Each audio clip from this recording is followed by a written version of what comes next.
patuloy ngayong umaga halos dito terminal dito sa Maylawag dito rin Mm. sa San Fernando sa may Pangasinan ay iniikutan lagi ng ating mga canine interdiction unit or yung canine handlers para magsagawa ng sweeping at paniling. Kasi ibinababa o pinapaamoy sa ating mga narcotics detection dogs ang mga bagahe na isinasakay sa estribo ng bus o sa loob ng bus ay makikita nyo na nandyan ang aming mga handlers na nagsasagawa ng anti-drug operation, Mm. Ma'am Nerissa. Yes po. Attorney, ito po, meron po bang mga pagkakaiba yung mga strategy na ginagawa po natin compared sa mga regular monitoring kapag kaganitong holiday operations po?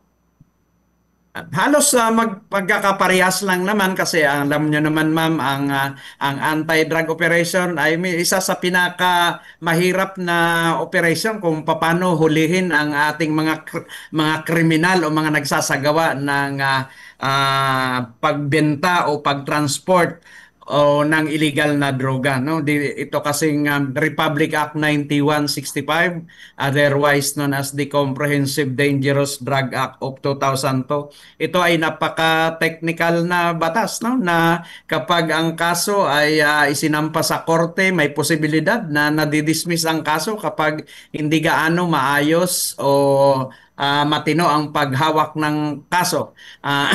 Lalo na dito sa Section 21. So kaya mas lalong pinaiigting ng PDEA na maayos ang pagsagawa ng bawat operation kasi hindi ito katulad ng other common crimes na kapag itinuro mo lang ang mga salarin o suspect ay anytime pwede nang hulihin ng mga pulis o ng other law enforcement agency.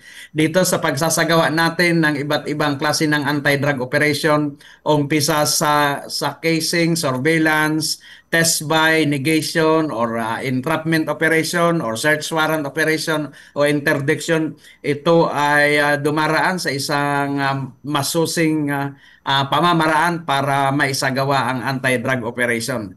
Para mas siguro na ang huhulihin natin ay talagang involved sa illegal drug activities, Ma'am Nerissa. Yes po. Pero dito po sa Region 1, Attorney, may mga special focus din po ba tayo sa mga, or saang parte po, Attorney, yung mga border areas po, mga ganun, yung mga seaports, mga ganun po, Attorney, or yung mga transportation routes din po? Yes ma'am, lahat man na hindi natin na iniiwanan lahat ng uri ng transportation sa Pangasinan. Mayroon tayo diyang K9 unit sa may Suwal, no, Pangasinan. At paikot-ikot 'yan pag natapos na ang pag-sweeping o paneling sa mga kargamento ng barko. Pumupunta rin 'yan sa iba't ibang terminal diyan sa Ordaneta, terminal ng jeep, terminal ng bus sa Dagupan. So kasabay din naman ang andito sa atin sa Puro Point, no, yung mga barko diyan na pumapasok at dito rin sa terminal ng mga buses dito sa San Fernando. Ganon din sa terminal sa Vigan, sa terminal sa airport, no, natin diyan sa Lawag International Airport at iba pang mga bus terminal o mga sakayang pandagat ay nandun po lagi, no, ang ating mga operatiba para magsagawa ng anti-drug operation, ma'am. Yes po. Attorney, ano na lang po siguro yung pinaka-challenge po natin ngayong holiday season po? Kung ikukumpara po natin ito last year, siguro, Attorney.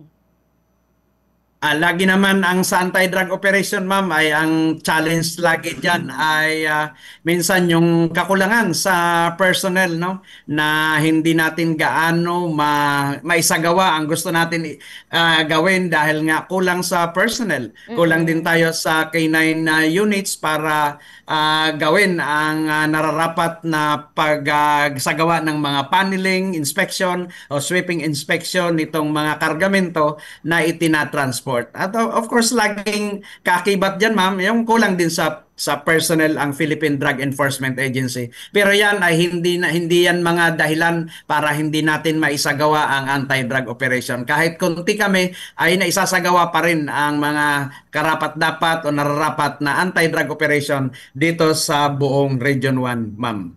Yes po. Attorney, maiba din po tayo ng usapan, 'no. Kamusta po itong mga pagmo-monitor din po natin sa mga local fishermen, kung saan po naka-recover po tayo nitong, floating shabu matapos nga po yung, pagkakahuli po 'no nito pong, kasamahan nila na nagbenta po nitong, tinago po nila na droga po, attorney?